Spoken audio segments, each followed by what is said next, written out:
Hey, soul survivors, we're going to talk about a very necessary thing to talk about. We're talking about the discard.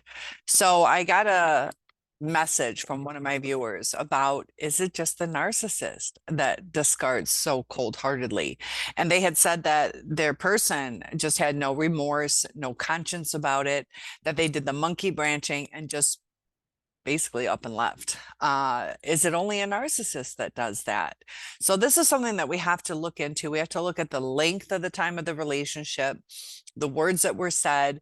There are psychopaths, sociopaths, and definitely narcissists that lack empathy. And there are other mental illnesses that can cause people to display a lack of empathy because they get too wrapped up in what's going on in their life. So even sometimes during anxiety or depression, there's a lack of empathy because at that time you need to take care of yourself.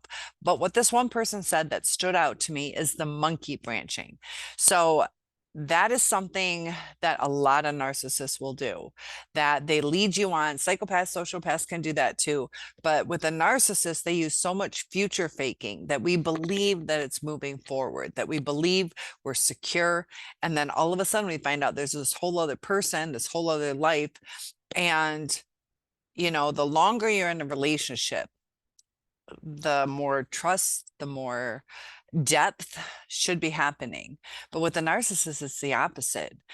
And they don't tell you that. So they start withdrawing. You think you're building a relationship and they're just devaluing. There's something that disrupted their false fantasy that they had of what a relationship is. And it's not anything you did wrong. We do have to take accountability for the reactive abuse we might have done, but we're human. We react to things. We try not to sometimes, but it stirs up inside of us and we try to talk through it. They don't like to talk through it. They take it as a personal attack. But as far as the monkey branching, that is where they line somebody up. They continue seeing you. It's where they're holding on uh, to two branches, two relationships, and they're not going to let go until this one's secure enough to hold on to. So they're playing two people until they feel it's safe enough to leave. And that can be quite devastating. If you don't want to be with me, if you're not secure with me, or there's something wrong that you're waiting for an escape, just be honest. But they don't like to be honest.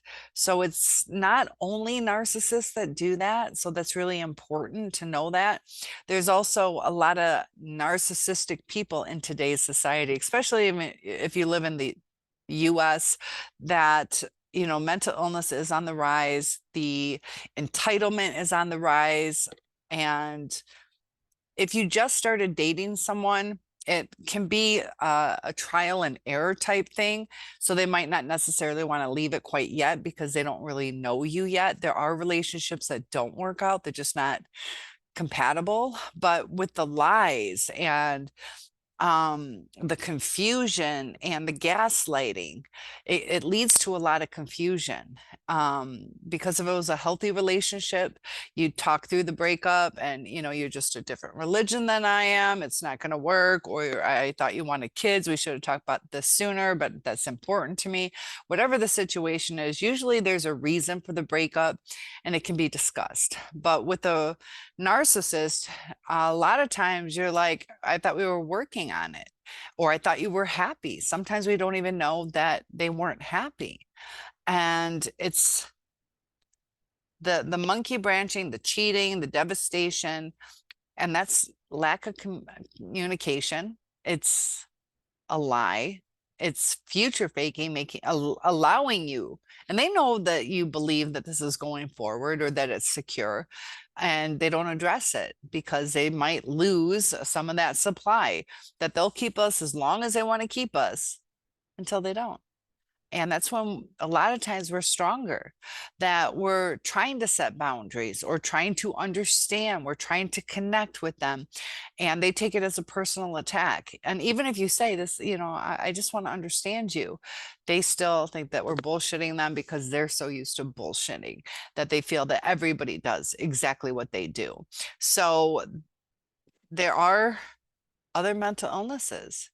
So it's not only a narcissist. So for my viewer, if I knew more about the story, it could maybe shed some light on what exactly your person was going through.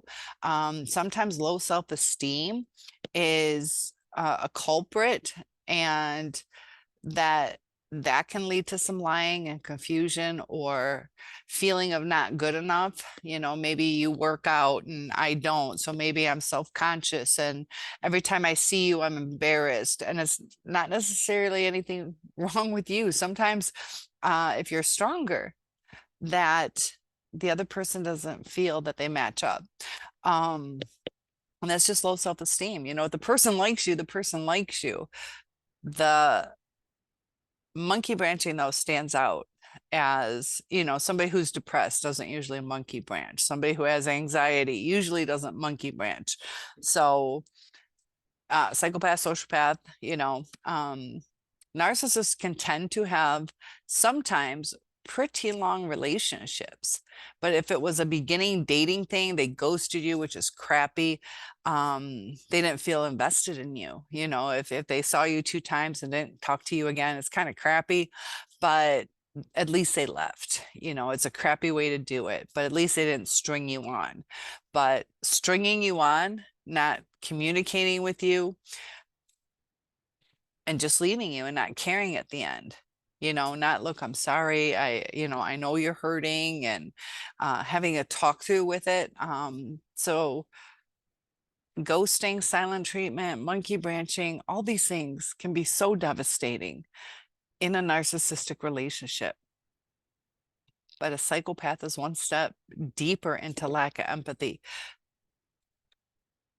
and the consciousness of it, having a conscience about it.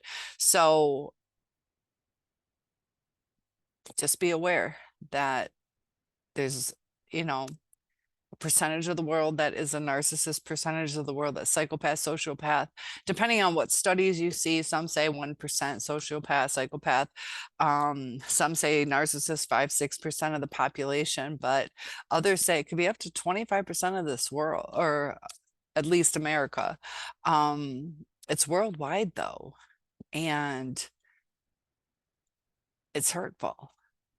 So whether they're a narcissist or a different type of person, you know, it can go with different mental illnesses. They're trying to lift their self-esteem. Sometimes they're trying to feel worthy, and they don't want to take accountability. So instead of taking accountability, they're going to lose. So as far as my viewer, quick answer: not just narcissists. If you'd like to tell me your story, or other people, feel free to share your story. Topic requests are always welcome, and I can help you maybe get a little deeper into it. I only have a little bit of information from that viewer, but this will answer the question. It could be something else, but it's crappy either way, and it's not a healthy way to treat someone. It's not a healthy way to treat someone. So I hope that was helpful. Topic requests are welcome. One-on-ones are available, and I will see you in the next video.